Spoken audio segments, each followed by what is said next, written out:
예, 오늘 누가복음 다 같이 보실 말씀은 누가복음 1장 16절, 17절 두 절 보시겠습니다.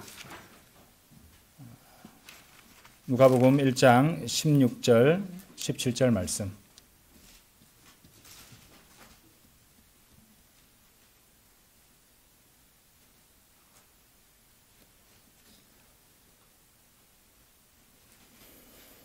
제가 받들어 읽겠습니다. 그리하여 그가 이스라엘 자녀들 중 많은 이들을 그들의 하나님이신 주께로 돌이키리라.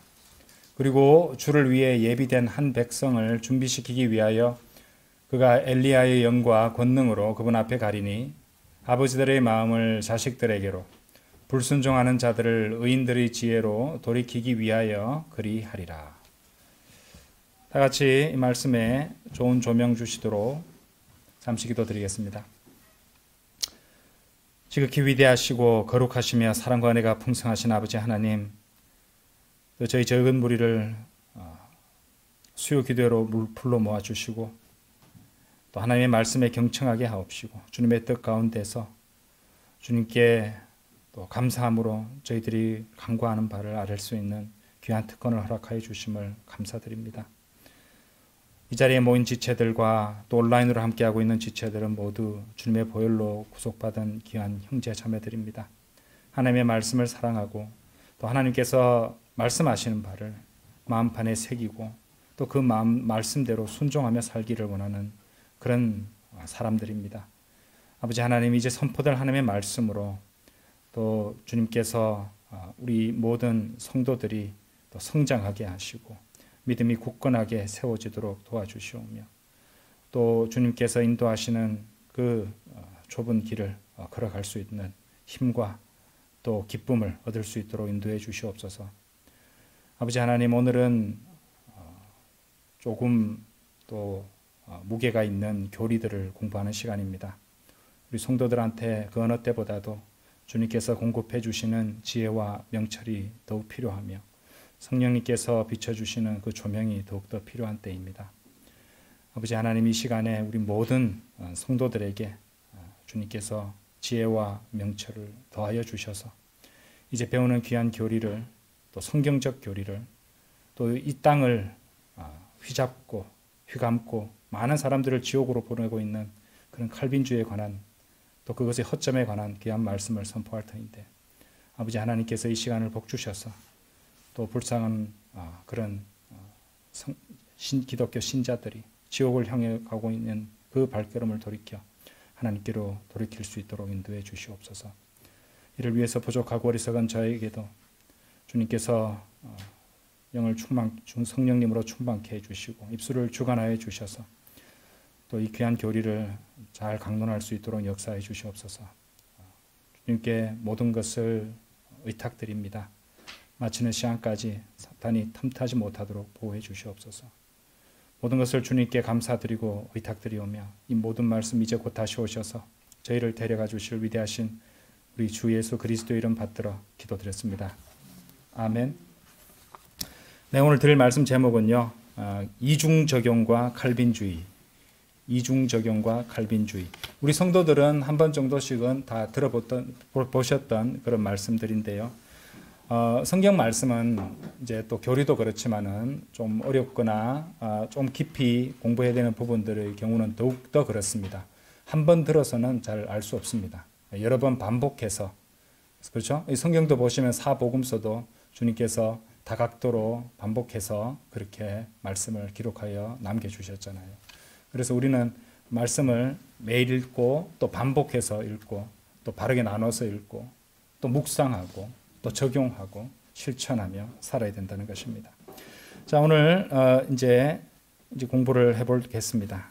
이제 오늘 실제로 보실 본문 말씀은 17절인데 전체 이해를 위해서 16절, 17절을 같이 읽었던 것입니다.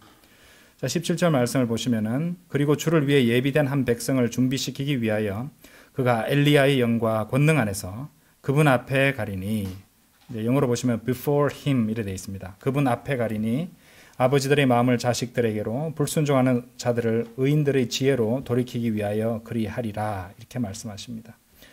자, 이 17절 말씀은요. 여기에 뭘 하나 끼워 놓으시고요.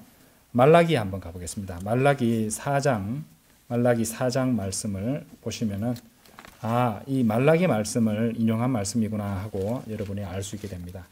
자, 말라기 4장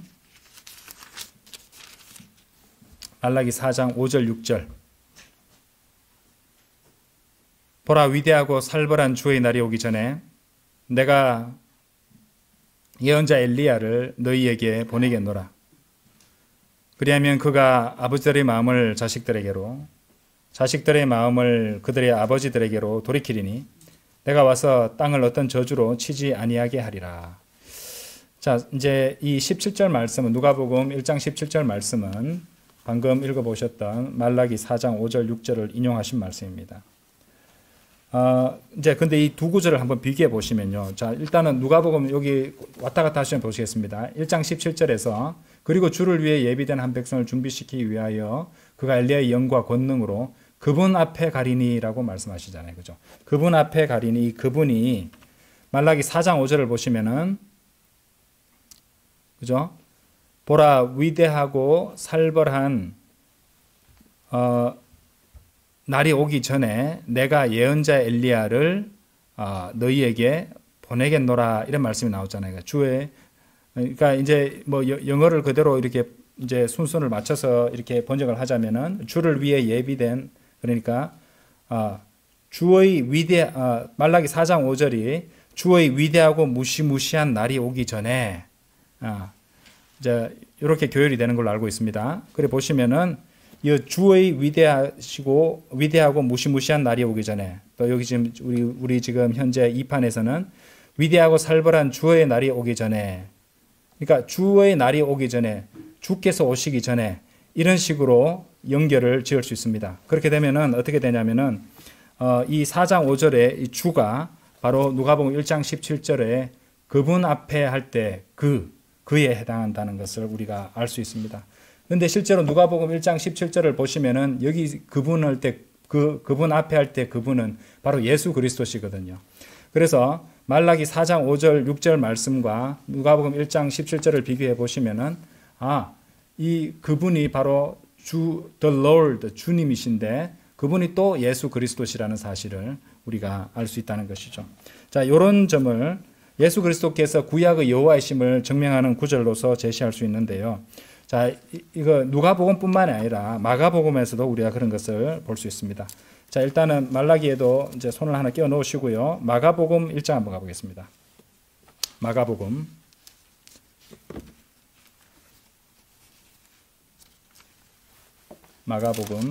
1장 2절입니다. 마가복음 1장 2절. 자, 1장 2절, 3절 두 구절 보겠습니다. 예언서들 안에 기록된 바와 같으니 보라, 내가 내 전령을 너의 면전에 보내노니 그가 너의 앞에서 너의 길을 예비하리라.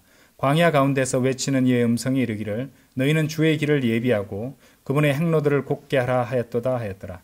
여러분들, 이제 제가 본격적으로 설명을 드리기 전에 마가복음 1장 2절이 개역 개정판에는 어떻게 되어 있냐면요. 자, 읽어 드릴게요. 개역 개정판에서는 선지자 이사야의 글에 이래 되어 있습니다. 마가복음 1장 2절을 개역 개정판을 보시면은 선지자 이사야의 글에 보라, 내가 내 사자를 네 앞에 보내노니 그가 네 길을 준비하리라, 이렇게 되어 있습니다. 근데 이제 표준 킹제임스 성경에서는 예언서들 안에 기록된 바와 같으니 이렇게 되어 있거든요.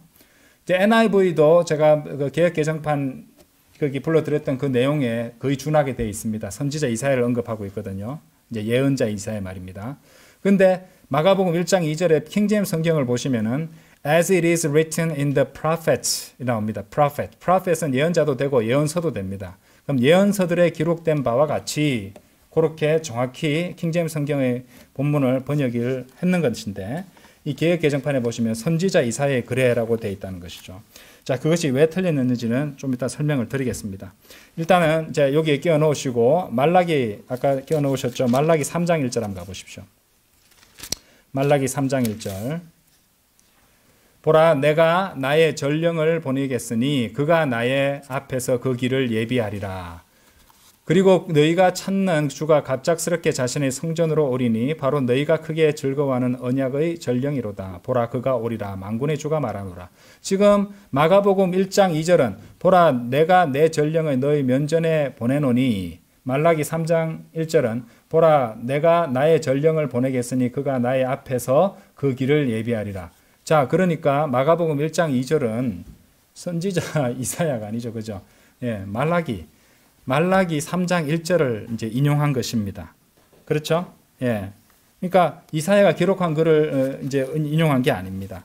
정작 이사야가 인용한 글은요, 제가 아까 마가복음 1장 2절 3절 읽었잖아요. 1장 3절은 이사야의 그 나오는 이사야서에 나오는 말입니다. 자, 여기 이사야서 한번 가보겠습니다. 이사야서 40장입니다. 40장. 이사야서 40장.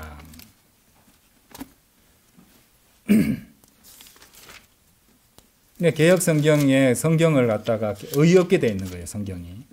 예. 하나님 말씀을 갖다가 아주 우습게 만들어 놔버렸단 말입니다. 그걸 좋다고 꼭 붙잡고 쓰고 있는 겁니다. 자, 40장 3절 보십시오.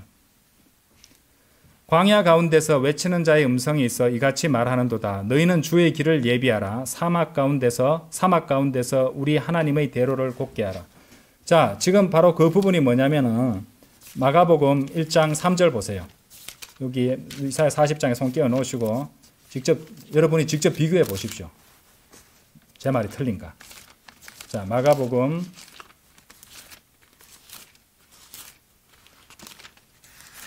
1장 3절. 광야 가운데서 외치는 이의 음성이 이르기를 너희는 주의 길을 예비하고 그분의 행로들을 곱게 하라 하였도다 하였더라. 이사야 40장 3절. 광야 가운데서 외치는 자의 음성이 있어 이같이 말하는도다. 너희는 주의 길을 예비하라. 사막 가운데서 우리 하나님의 대로를 곱게 하라. 자, 그러니까 정리하자면 마가복음 1장 2절은 말라기 3장 1절을 인용한 것이었죠. 그리고 마가복음 1장 3절은 이사야서 40장 3절을 인용한 것이었습니다. 그런데 이 개역성경에서는 마가복음 1장 2절에서 선지자의 이사야의 글에 일어났습니다. 틀리죠. 그렇죠. 킹제임스 성경은 정확하잖아요. 말라기와 이사야서 둘 다 이사야 대예언서고요. 말라기 이제 또 예언서니까 그 두 권의 예언서들에서 했으니까 이제 표준 킹제임스 성경 1장 2절 보시면은 예언서들 안에 기록된 바와 같으니라고 정확히 번역이 된 겁니다. 그렇죠. 개역 개정판은 틀렸어요. NIV도 틀렸어요. 말이 안 되잖아요. 마가복음 1장 2절은 말라기 3장 1절이었고 마가복음 1장 3절은 이사야서 40장 3절을 인용한 것이었다는 말입니다. 그러니까 틀렸다는 말입니다. 이제 거기 흠정역에는 뭐라고 해놨냐면요. 흠정역에는 뭐 대언자들의 글 이래가 글을 갖다가 단수로 해놨어요. 대언자들의 글 이래놨습니다. 그것도 prophets를 갖다 정확히 번역한 것이 아니죠. As it is written in the prophet. prophet이 예언서라는 뜻도 있으니까 예언서들 안에 기록된 바와 같이 이렇게 해야 정확하지. 대언자들의 글 이렇게 단수로 해버리면 안 되죠. 그죠? 그러니까 흠정역 번역도 아쉬운 번역이 된 것입니다. 자, 어쨌든 마가복음 1장 2절에서 이제 말라기 3장 1절을 인용하고 있다고 말씀드렸죠. 자, 거기 보면 여호와께서 침례자 요한이 나의 앞에서 여호와 앞에서란 말이죠. 그 길을 예비하리라. 말라기 3장 1절에서. 자, 말라기 펼쳐놓고 말씀드리겠습니다. 또 이제 성경을 많이 왔다 갔다 하면 헷갈릴 수 있으니까. 자, 말라기 3장 1절. 그가 나의 앞에서 이제 이 말라기 3장에서 그가 나의 앞에서 할 때 나는 여호와 하나님입니다. 맞죠? 그 길을 예비하리라 이렇게 말씀하세요. 그런데 마가는 그 말라기 3장 1절에 나오는 나의 앞에서를 갖다가 예수 그리스도를 언급하면서 마가복음 1장 2절에서는 뭐라고 말하냐면은 보라 내가 내 전령을 너의 면전에 보내노니 말입니다. 그죠? 그가 너의 앞에서라고 했죠. 너의 앞에서. 그러니까 마가복음 1장 2절과 말라기 3장 1절이 서로 모순이 안 되려면 유일한 방법은 하나님이 구약의 여호와 하나님이 바로 신약의 예수 그리스도라는 사실을 우리가 인정할 수밖에 없다는 것입니다. 그렇죠? 그것을 보여주는 거예요. 일부러 그것을 보여주시기 위해서 그렇게 기록된 겁니다. 그렇죠? 두 분이 말라기 3장 1절에 나는 여호와신데 또 신약에 너에 해당하는 예수 그리스도와 같은 분이라는 것을 우리가 알 수 있다는 것이죠. 누가복음 1장으로 가보세요. 이제 오늘 본문 말씀인 누가복음 1장. 자, 누가복음 1장 아까 16절하고 17절을 같이 읽었는데 지금 이게 누가복음 1장 17절에 이제 그분 앞에 before him이라고 아까 말씀드렸죠. 그 힘이 가리키는 그 대명사의 그 대상이 되는 그분은 바로 16절에 나옵니다. 누구십니까? 하나님이신 주께로 돌이키리라 할 때, 그렇죠? 바로 그들의 하나님이시죠. 그들의 하나님이신 주께로 돌이키리라. 그들의 하나님. 그러니까 이제 이 누가복음 1장 17절 말씀도 16절 17절을 같이 볼 때에 예수 그리스도께서 육신을 입고 오신 전능하신 하나님이시라는 걸 증명하는 구절로도 우리가 볼 수 있다는 것입니다.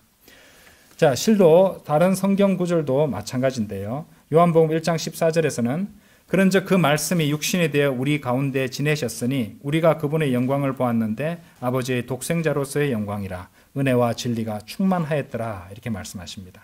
디모데전서 3장 16절 유명한 말씀이죠. 또한 경건의 신비는 논란의 여지 없이 위대하도다. 하나님께서는 육체로 명백하게 나타나셨고, 그렇죠? 하나님께서는 육체로 명백하게 나타나셨고 성령 안에서 정당함을 입증받으셨으며 천사들에게 보이셨고 이방인들에게 선포되셨으며 세상 속에서 믿어지셨고 영광 속으로 들리어 영접받으셨도다 이렇게 되어 있다는 사실입니다.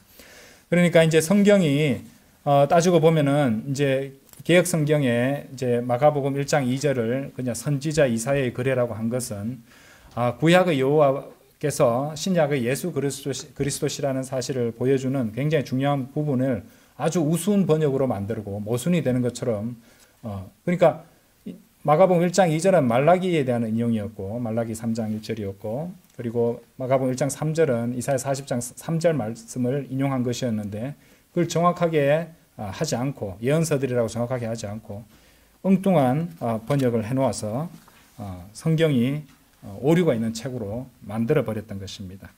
그것은 엄청난 죄죠. 엄청난 죄악입니다.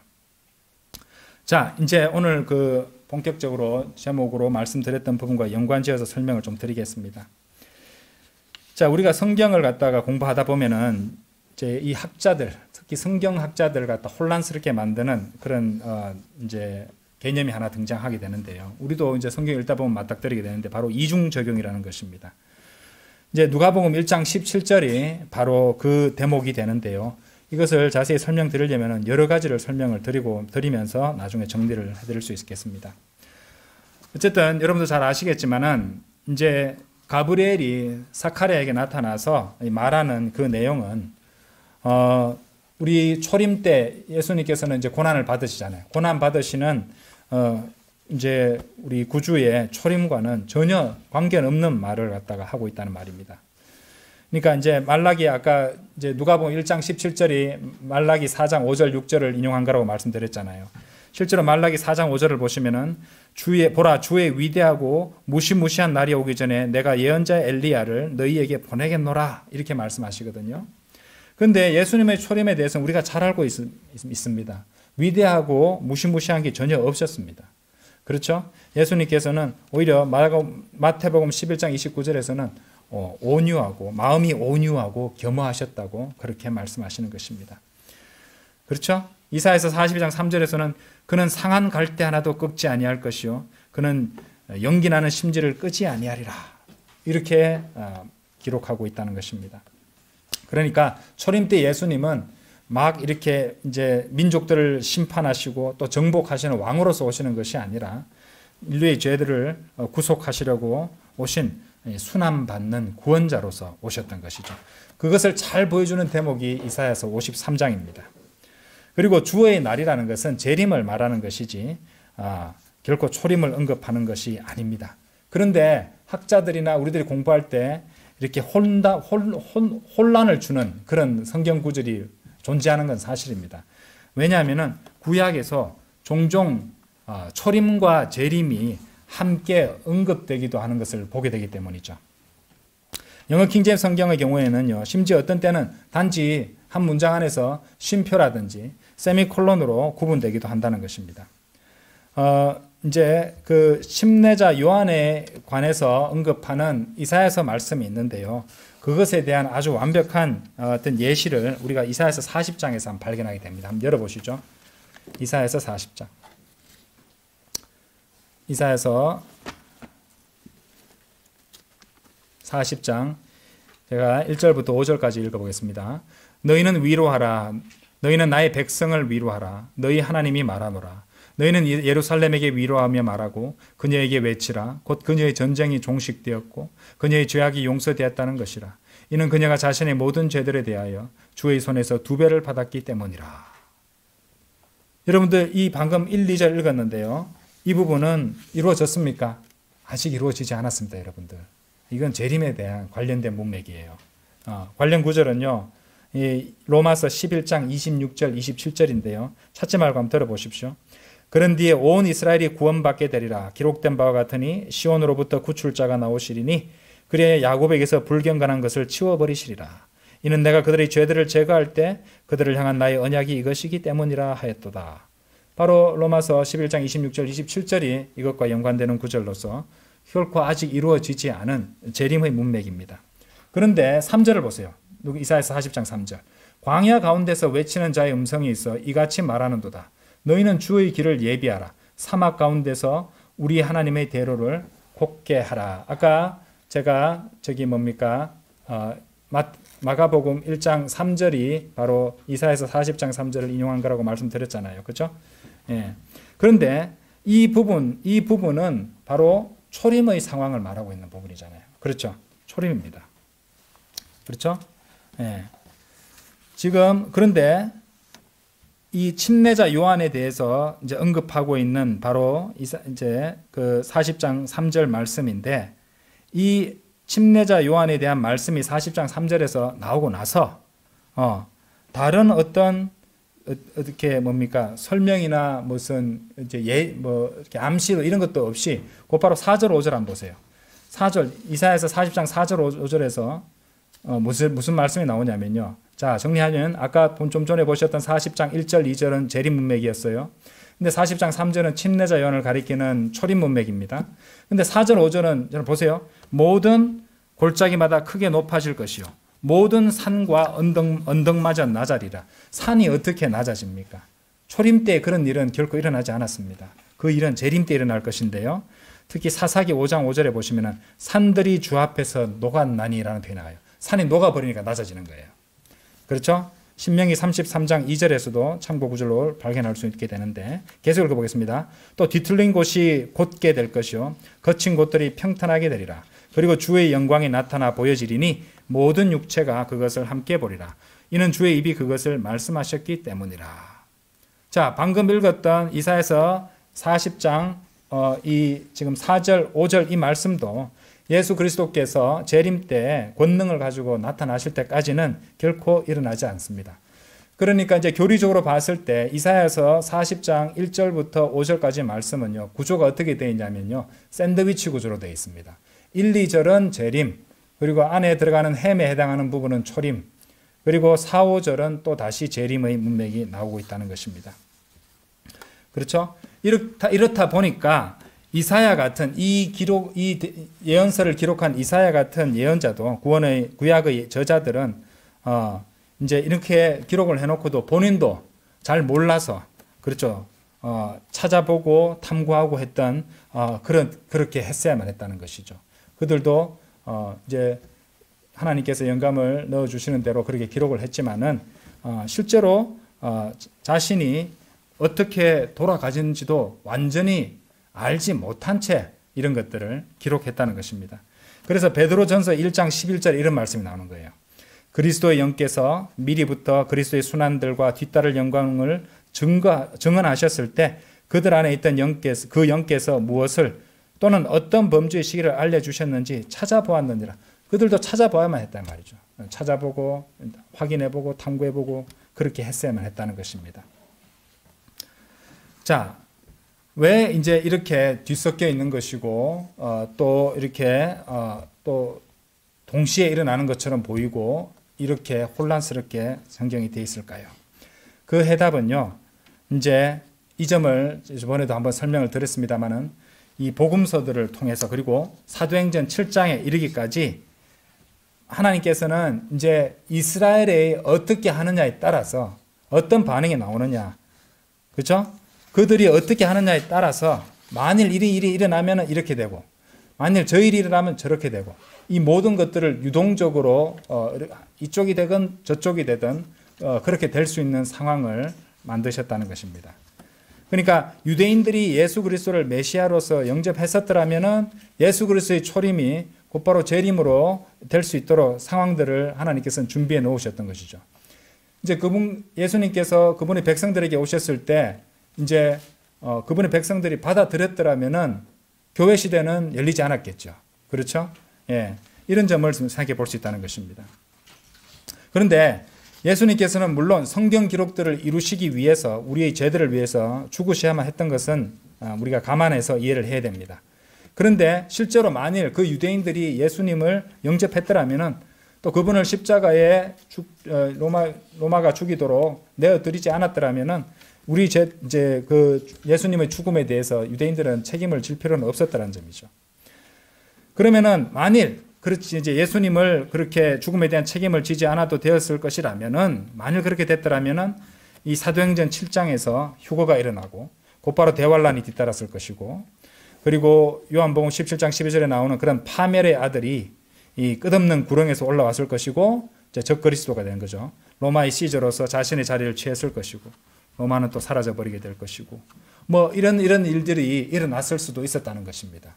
예, 그런 가능성을 열어두셨는데 우리는 이제 결과를 알고 있죠. 그들이 예수님을 이제 거부했다는 것입니다. 그들이 거부했기 때문에 성경대로 이루어졌던 것이고 하나님께서는 그걸 다 미리 알고 계셨지만은 만일 그들이 받아들였더라면은 지금과 우리가 알고 있는 지금 같은 그런 상황이 되지 않을 수도 있었다는 가능성을 생각해야 된다는 것입니다.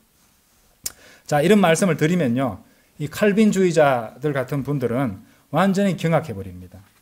왜냐하면 칼빈이 어떻게 가르쳤냐면요, 하나님의 미리 아심, foreknowledge라고 합니다. 하나님의 미리 아심이 변경할 수 없이 불변한 것이고 그분의 작정하심, 영어로는 decree라고 하는데요, 그분의 작정하심, 그러니까 쉽게 말해서 미리 정하심입니다. foreknowledge는 미리 아심이고 그리고 그분의 작정하심은 미리 정하심이에요. 이것이 한번 돼버리면 영원한 것이라고 그렇게 이제 생각했던 것입니다. 칼빈은 말이죠. 그런데 이 두 가지는 다 틀렸습니다. 칼빈이 생각하고 추측했던 하나님의 미리 하심은 변경할 수 없다. 하나님의 작정하심, 미리 정하심은 영원한 것이다.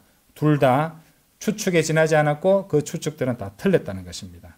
그 증거는 우리가 어디서 발견하게 되냐면요, 사무엘상 23장에서 발견하게 됩니다. 한번 찾아보시죠.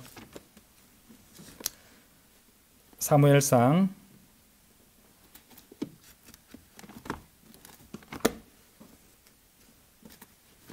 23장 사무엘기상 23장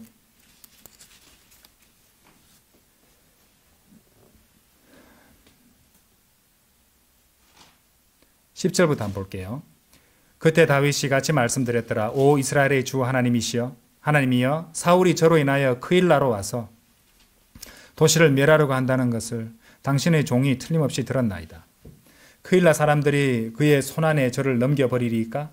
당신의 종이 들은 것대로 사울이 내려오리리까? 오 이스라엘의 주 하나님이여, 제가 당신께 간청하오니 당신의 종에게 알려주소서.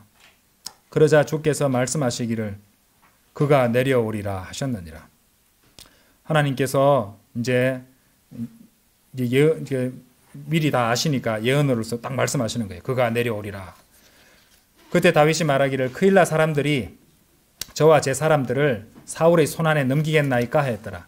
그러자 주께서 말씀하시기를 그들이 너를 넘겨버릴 것이라 하셨느니라. 주님께서 또 넘겨버린다. 크일라 사람들이 자신들을 잡아서 사울에게 내어줄 거라고 그렇게 하나님께서 말씀을 하십니다. 그러니까 어떻게 됐냐면요, 13절 보세요. 그때 다윗과 그의 사람들 약 600명이 일어나 크일라에서 떠났으니 그들이 갈 수 있는 곳이면 어디든지 갔더라. 그러자 다윗이 크일라에서 탈출한 것이 사울에게 알려져 그가 출진하는 것을 관두었더라. 하나님이 말씀하신 게 그대로 안 됐어요. 그렇죠? 하나님께서 말씀하신 게 그대로 되지 않았다는 말입니다. 자, 하나님께서는 아까 보셨듯이 이제 다윗이 물었던 그 질문에 둘 다에 그렇다, 예스라는 답을 해주셨습니다. 그런데 그 어느 일도 우리가 일어나지 않았다는 것을 보았습니다. 어째서 그런 일이 발생했을까요? 왜냐하면 다윗이 아까 보셨죠? 13절에서 다윗이 그곳을 떠나버렸기 때문입니다. 그러니까 무슨 일이냐? 이게 굉장히 중요합니다. 다윗이 그대로 남아 있었으면은 어떻게 됐습니까? 사울도 내려왔을 것이고 큰일 날 사람들도 다윗을 내주었을 것입니다. 그런데 다윗이 자유의지로 이제 하나님의 경고를 받은 거잖아요. 따지고 보면은. 그렇죠. 물어보고 자유의지로서 그곳을 떠나버리니까 하나님께서 일어나리라고 하셨던 것들이 둘 다 안 일어났다는 말입니다. 그렇죠. 그래서 달리 말해서 무슨 말이냐. 하나님께서는 무슨 일이 일어날지를 다 아실 뿐만이 아니라 여러분이 어떤 결정을 내린다 할지라도 그렇죠? 예, 그것의 이후에 어떤 일이 일어날 것을 다 알고 계신다는 것입니다. 그렇죠? 존 칼빈이 추측했던 그런 하나님은요, 이와 같은 우발 상황도 처리하지 못했던 유약하고 힘없는 신이 되어버리는 것이에요. 그의 추측은 완전히 틀려버렸죠. 하나님의 미리 아심도 틀렸고, 여기서 보면은 바뀌어버렸고, 하나님의 작정하심, 이런 것도 이제 영원하지 않았고, 인간의 자유의지에서 바뀌어지는 부분이 있었다는 것입니다. 그러니까 칼빈주의가 잘못된 생각입니다.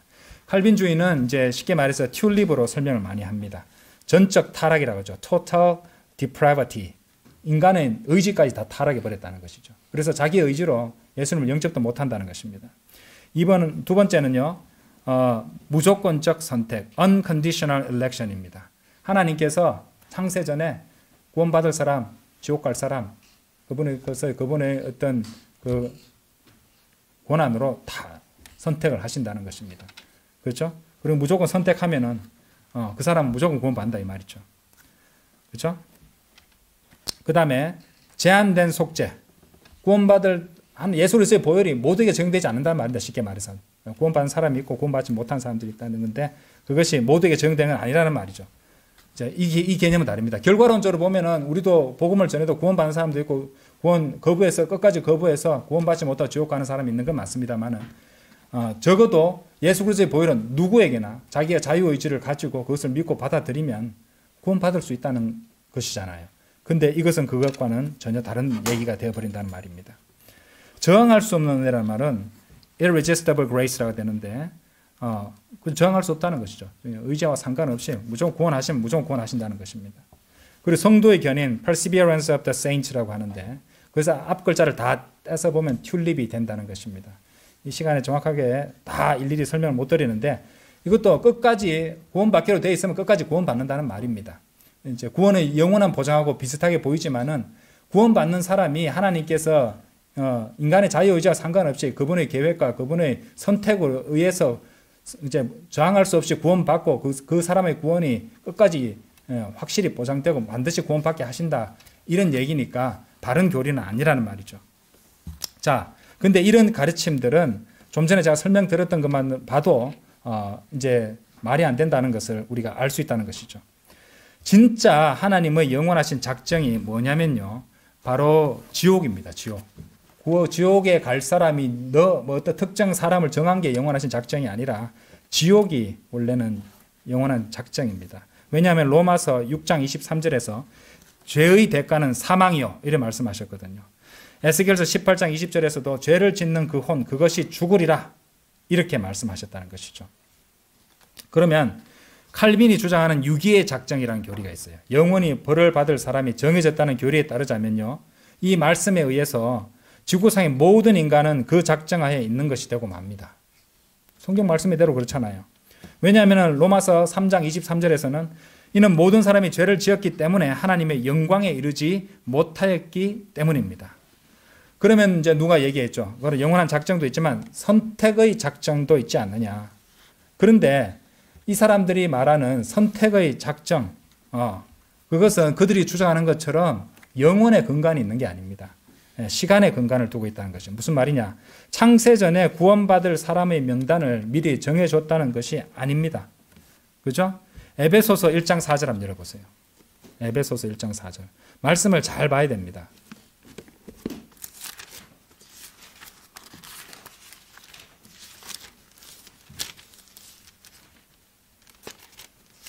에베소서 1장 4절. 그분께서 세상의 기초를 세우시기 전에 자신 안에서 우리를 선택하심에 따라 우리를 사랑 안에서 그분 앞에 거룩하고 비난받을 일이 없게 하려 하심이라. 자, 이 2판인데요. 3판에는 이렇게 됩니다. 곧 그분께서 세상의 기초를 세우시기 전에 그분 안에서 우리를 선택하심에 따라 이렇게 됩니다. 자, 그러면 무슨 말이냐면은 예수 그리스도 안에서 우리를 선택하실 것을 창세전에 이제 결정을 하셨다는 것입니다. 예수 그리스도 안에서 우리를 선택한다는 것이죠. 자, 생각해 보세요. 창세기 1장 1절 이전에 그리스도 안에 있었던 사람 아무도 없었습니다. 구원받을 때 성령님께서 우리를 그리스도 안에서 넣어주실 때 우리는 그리스도 안에 들어가는 것이지, 창세기 1장 1절 이전에 그리스도 안에 있었던 사람 아무도 없었어요. 한번 상상해 보세요. 창세전에 구원받은 사람 정해놓고 창세전에 이미 구원받은 것이라고 하면은 창세기 1장 1절 이전에 그리스도 안에 있다가 창세기 3장에서 아담이 죄를 지었을 때 그리스도 밖으로 쫓겨나서 아담 안으로 들어가고 그래 되는 거잖아요. 그러니까 세상의 기초를 세우기 전에 그리스도 안에 있다가 태어날 때는 범법들과 죄들 가운데 죽은 상태로 태어나는 게 돼버리잖아요. 말이 안 됩니다. 그렇죠? 예. 그리고 이후에 저항할 수 없는 은혜에 의해서 강제로 그리스도 안으로 다시 들어간다는 주장이잖아요. 칼빈주의가 말입니다. 혼란스럽죠, 여러분들? 그리고 칼빈주의가 그렇게 혼란스럽고 뒤죽박죽으로 만들어 놨던 것입니다. 자, 그러면 간단히 맞는 정확한 교리를 말씀드릴게요. 잘 들어보세요. 하나님께서 창세기 1장 1절 이전에 정하시고 택하신 것은 뭐냐면은 우리의 구원의 수단을 택하신 거예요. 우리가 구원을 어떻게 받는 건가, 이 구원의 수단을 갖다가 창세전에 선택하신 것입니다. 바로 우리의 죄로 인한 예수 그리스도의 대속적 희생을 통해서 우리를 선택하신다는 거죠. 그래서 하나님께서는 그분의 아들을 통해서 그분께로 오는 사람은 누구라도 택함받게 하시고 그렇지 않는 사람은 누구라도 택함받지 않을 것을 정하셨다는 말입니다. 이해되시죠? 예수 그리스도 안에서 그분을 통해서 오면 택하고 그분을 통해서 오지 않으면 택하지 않는다는 것이죠. 아무개 A, B, C라는 사람은 창세전에 구원받기로 돼 있고 D, E, F는 창세전에 이 사람은 무슨 뭘 하더라도 지옥 가기로 결정했다. 이게 아니라 구원의 수단을 결정하셨다는 거예요. 예수 그리스도를 대속적 희생을 통해서 구원받도록. 그래서 그분 안에서 선택해 주신다는 거죠. 그죠? 예수 그리스도를 구주로 영접하고 그분 안에 들어가면은 그분 안에서 하나님께서 선택해 주신다는 그 개념입니다. 그게 바로 에베소서 1장 4절의 말씀의 뜻이 된다는 것입니다. 옛날 감리교 복음 전도자 샘 존스라는 분이 있었어요. 이런 말씀을 했습니다. 당신은 택함 받을 수 있기 전에 출전 등록이 되어 있어야 한다. 그 말은 여러분이 경주에 일단 참여를 해야지 뭔가 택함을 받든지 어떤지 할 수 있다는 말이죠. 자의로 자기 의지로서 출전을 해야 그 다음에 택함을 받을 수 있다는 것이죠. 자, 하나님께서 세상 사람들에게 갖고 계신 뜻을 한번 보겠습니다. 자, 베드로 후서 3장 9절. 주께서는 어떤 사람들이 더디다고 여기는 것처럼 그분의 약속에 관하여 더디신 것이 아니라 오직 우리를 향하여 오래 참으시어 아무도 멸망하지 않고 다만 모두가 회개에 이르기를 원하시느니라. 디모데전서 2장 4절에서는 그분은 모든 사람들을 구원받게 하고 진리의 지식에 도달하게 하기를 원하시느니라. 하나님의 뜻이 그것입니다. 그러면은 하나님께서 그분이 원하신 대로 다 하신다면은 지옥에 갈 사람이 없어야 되잖아요. 그렇죠? 하나님이 저항할 수 없는 은혜로 모든 사람이 구원받기를 원하니까 다 구원받게 하신다면은 전부 다 구원받고 지옥 가는 사람 아무도 없어야 되지 않습니까? 하지만 분명 지옥에 떨어지는 죄인들이 있다는 것입니다. 왜냐? 하나님의 거룩하심은 죄에 대한 심판을 요구하시는데 지옥에 떨어지는 죄인들은 하나님의 거룩하심을 충족시키는 하나님의 값없는 선물을 거절하기 때문에 그렇습니다. 로마서 6장 23절, 5장 15절에서 18절, 에베소서 2장 8절, 9절 잘 아시는 말씀이시죠? 제가 이 칼빈주의에 속고 있는 분들에게 드리고 싶은 말씀이 있습니다. 만일 제가 칼빈이 가르치는 유기의 작정하에 있다는 것을 안다면은 저 같으면 이렇게 하겠습니다. 제가 할 수 있는 한 가장 빨리 예수 그리스도께로 달려갈 겁니다. 왜냐하면은 주님께서는 마태복음 11장 28절에서 수고하고 무거운 짐 지워진 자들아 다 내게로 오라 이렇게 말씀하셨거든요. 요한복음 7장 37절에서는 누구든지 목마르다면 그는 내게로 와서 마실지어다 이렇게 말씀하셨거든요. 왜냐하면 그분은 제가 그렇게 그분께 달려가도 나를 절대로 쫓아내지 않으실 것이라고 약속하셨기 때문입니다. 요한복음 6장 37절에 나옵니다. 그래서 저는 예수 그리스도를 받아들임으로써 요한복음 1장 12절 말씀대로 하나님의 영원한 작정을 바꿀 것입니다. 다윗이 크일라에서 떠나감으로써 하나님께서 말씀하셨던 그 모든 일들이 일어나지 않게 했던 것처럼. 그렇죠? 칼빈주의는 참으로 사악한 교리입니다. 수없이 많은 사람들을 지옥으로 던져놓고 있다는 말입니다. 아시겠죠? 자, 이중 적용 주제로 다시 좀 들어가겠습니다. 침례자 요한에 관한 이 이중 적용 주제로 다시 돌아가서 말라기 4장 5절 6절에 인용된 부분은요. 엘리야가 재림 때 그리스도의 선두주자가 될 것이라고 말씀하시는 것입니다. 그런데 가브리엘은 요한이 초림 때 예수 그리스도의 선두주자가 될 것이라고 말합니다. 그렇죠?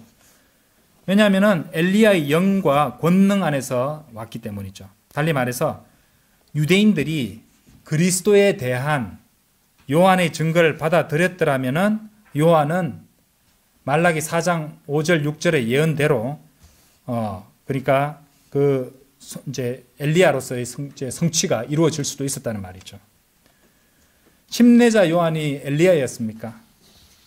요한 그 자신은요 이렇게 대답했어요. 한번 가봅시다. 요한복음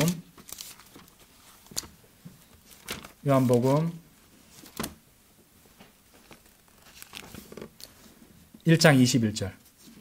네가 엘리야냐 물으니까 이래 대답합니다. 그러자 그들이 그에게 묻기를 그렇다면 무엇이냐 너는 엘리야냐 하였더라. 이에 그가 말하기를 나는 아니니라 하니 너는 그 예언자냐 하였더라. 그러자 그가 아니니라 라고 대답하였더라. 아니라고 그랬어요. 그런데 여러분들 마태복음 11장 가보십시오.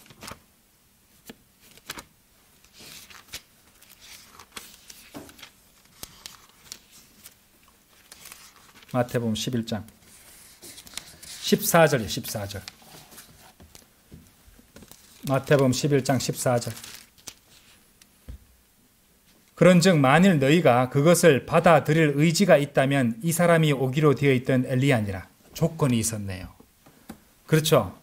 만일 너희가 그것을 받아들일 의지가 있었다면입니다. 그들이 받아들일 의지가 있다면 자기 의지를 가지고 받아들였다면 이루어질 수 있었다. 엘리야가 될 수도 있었단 말입니다. 침례자 요한이. 그렇죠? 그래서 초림 이후에 곧바로 재림이 이어질 수 있었다는 말입니다. 그런데 이 자들이 어떻게 했습니까? 이 유대인들이, 이 백성들이 어떻게 했습니까? 마태복음 17장 가보십시오. 17장 12절 보세요.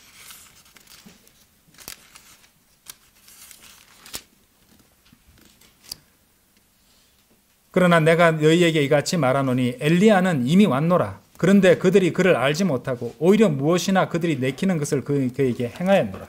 이와 같이 인자 역시 그들에게서 순환을 겪으리라. 그렇죠?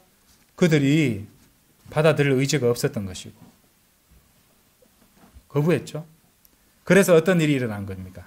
모든 것이 이제 장차 일어날 재림 때 말라기 4장 5절 6절의 문자적 성취가 이루어질 때까지 다 연기돼 버린 겁니다. 그렇죠? 다 연기돼 버린 것입니다. 그렇기 때문에 이제 교회 시대가 끼어들 수 있게 된 것입니다. 그래서 하나님께서는 그 유대인들이 어떻게 하느냐에 따라서 이렇게도 또 저렇게도 할 수 있도록 문제를 충분히 유동적으로 만들어 두셨고 그 예언은 초림 때든 재림 때든 어떤 식으로든 이루어질 수 있게 하셨던 것입니다. 하나님이니까 가능한 겁니다.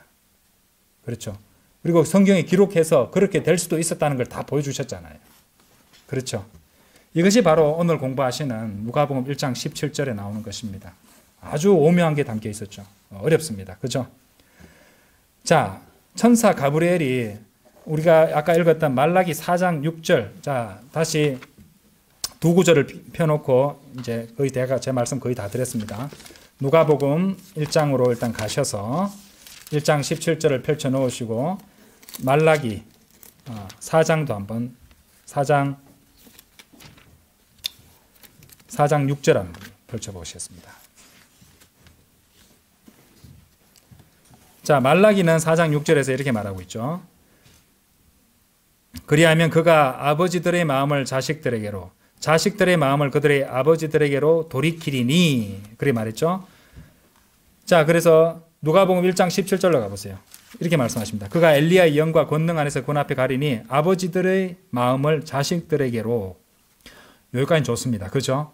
여기까지는 뭡니까? 누가 봐도 말라기가 기록한 재림의 상황이에요. 재림이죠. 그런데 가브리엘 천사는요, 그 다음부터 내용을 변경시키고 있습니다. 그렇죠? 자, 누가복음 1장 17절 이래 보시면요. 지금 한국어 어순으로 이렇게 되어 있는데, 자, 그 보시면은, 이제 영어 어순으로 보시면요. 이를테면은,